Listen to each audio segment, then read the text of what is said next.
New question, the member from Kitchener-Conestoga. Yeah, thank you, Speaker. My question is to the Deputy Premier. Speaker, the Ontario Liberals can't seem to stop finding new ways for the hands of the government to dig deeper into the pockets of motorists. Whether it's for licence fee increases, peeling plates, the Transport Minister's hot lane bling, or allowing photo radar anywhere a municipality chooses, motorists are paying the price for the Ontario Liberals' war on the car. And so, Speaker, when it comes to paying road tolls for the privilege of driving on roads we've already paid for, Ontario motorists know it's time to slam on the brakes.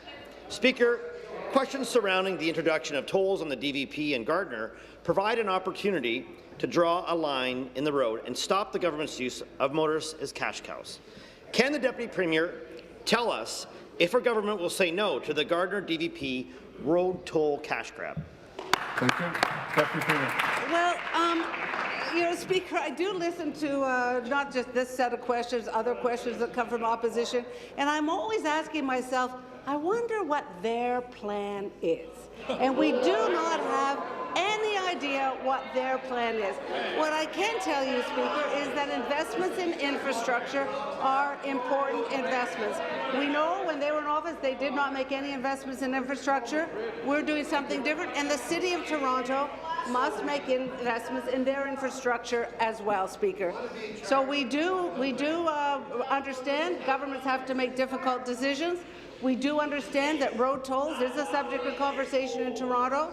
Order. If the City of Toronto comes forward with ideas that are backed by their council, Speaker, then of course we'll take a look at that. Supplementary. Right.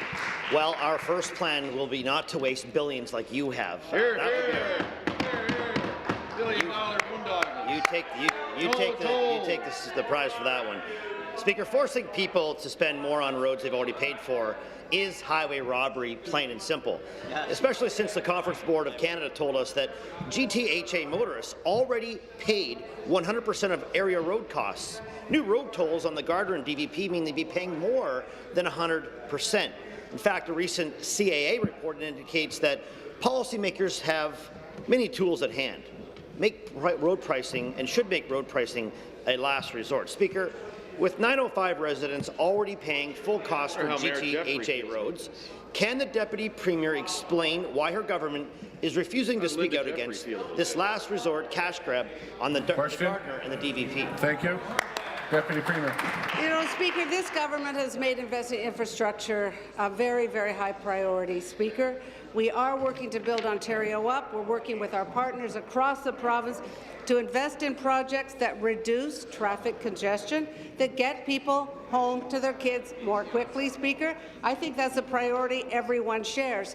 The difference, though, between them and us is that we know how we're doing that. So let's talk about some investments we're making in Toronto. $3.7 billion for GO RER, that forms the foundation for John Tory's Smart Track program. Another $10 billion for Toronto's LRT projects, the Scarborough subway, the Toronto-York-Spadina subway extension, and we've also increased our gas tax contribution to the city year over year. Last year, it was $169 million for transit, Speaker. Thank you. We're investing.